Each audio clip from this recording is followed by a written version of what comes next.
అందరికీ praise the lord.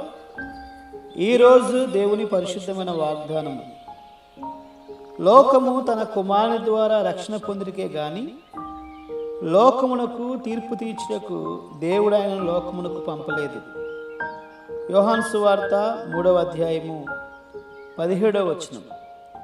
ఈ వాక్యాన్ని క్రమం తప్పకుండా వింటున్నటువంటి ప్రియ సహోదరుల సహోదరి, మరొకసారి ప్రభు పేట మీ అందరికీ కూడా వందనాలు చెల్లిస్తున్నాను.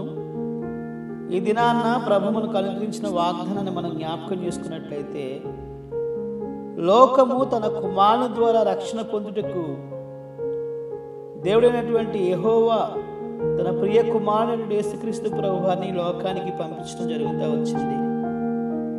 అదే క్రిస్మస్. చాలామంది క్రిస్మస్లో ఉన్నటువంటి అంతరార్థాన్ని గమనించకుండా వారు ఎంతగానో పండగ వాతావరణంలో సెలబ్రేషన్ చేసుకునేవారిగా ఉంటారు.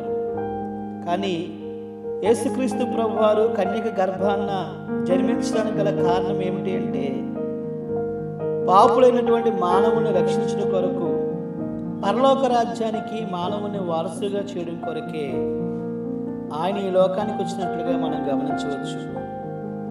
ఒకవేళ మానవుడు రక్షించబడకపోతే ఆ వ్యక్తి నరకానికి వెళ్తాడు.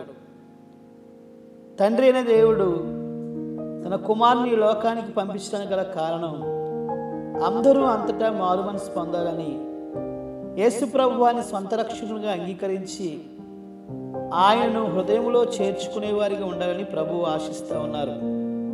ఒకవేళ నీ జీవితంలో యేసు ప్రభువాన్ని అంగీకరించకుండా, యేసు ప్రభువారు నీ పాపముల కొరకు చనిపోయారనే విషయాన్ని గమనించకుండా నువ్వెన్ని క్రిస్మస్ వేడుకలు జరుపుకున్నా వాటి వల్ల నీకు ఎటువంటి ఉపకారం ఉండదు.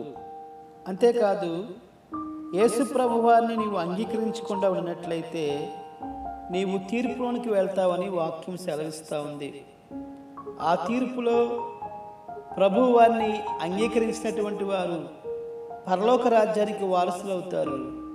ప్రభువు వారిని అంగీకరించకుండా ఈ లోకంలో తమ ఇష్టానుసారంగా జీవించినటువంటి వారిని ప్రభువు నరకానికి అప్పగించేవారిగా ఉన్నారని వాక్యం సెలవిస్తూ ఉంది. అయితే గొప్ప విషయం ఏంటంటే, యేసుక్రీస్తు ప్రభువారు నిన్ను రక్షించుట కొరకే లోకానికి వచ్చారు.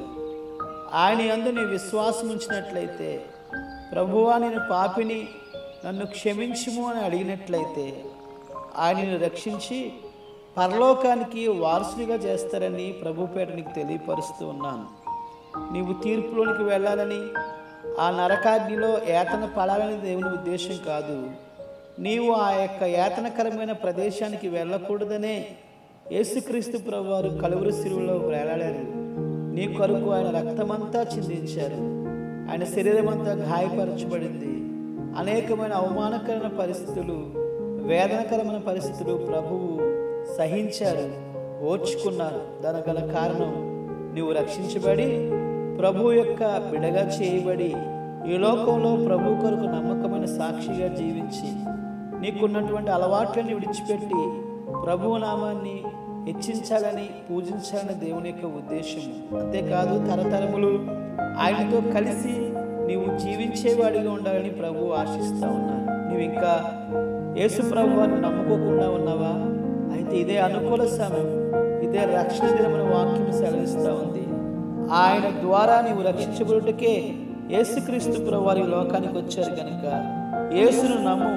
అప్పుడు నీవును నీ ఇంటి వారును రక్షించబడతారనే వాక్యం సెలవిస్తూ ఉంది. కనుక ఈ మాటలు వింటున్న నీ జీవితంలో ప్రభువు రక్షణ అనుగ్రహించేవారిగా ఉన్నారని, అట్టి రక్షణ ప్రభువు నీకు దయచేస్తారని ప్రభువు పేట మరొకసారి తెలియపరుస్తూ ఈ మాటలు ముగిస్తున్నాను.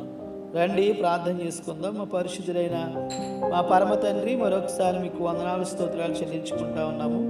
మరొక సమయంలో మీ పాసందులు చేరే విధంగా ప్రార్థించే సమయాన్ని మీరు దయచేసినందుకే వందనాలు స్తోత్రాలు. ఈ వాక్యాన్ని వింటున్న వారి జీవితంలో మీరే నిజమైన రక్షకుడని, పాపం నుంచి విమోచించడానికి మీరు లోకానికి వచ్చిన వాక్యాన్ని వారు గ్రహించి తమ హృదయాలను మీకు అప్పగించడానికి మీరు సహాయం చేసి మహిమను పొందుకున్నామని ప్రభువా.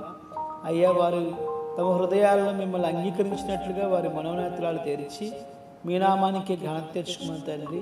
మీ కృపగల హస్తాలకి ఈ వాక్యాన్ని ప్రతి కుటుంబాన్ని బిడ్డలను అప్పగిస్తూ సమస్తమైన మహిమను మీకు ఆరోపించుకుంటూ యేసుక్రీస్తు అతి పరిశుద్ధమైన శ్రేష్టమైన శక్తివంతమైన నామంలో స్తుతించి ప్రార్థించి బ్రతిమాలి వేడుకొంచున్నాము పరమ తండ్రి. ఆమేన్. మన పరమ తండ్రిని దేవుని ప్రేమ, కుమారుని యేసుక్రీస్తు కృప, పరిశుద్ధాత్మని యొక్క అన్యోన్య సహవాసము కూడి ఉన్న మనకును సకల పరిశుద్ధులకును సదాకాలము తోడే నడిపించును గాక.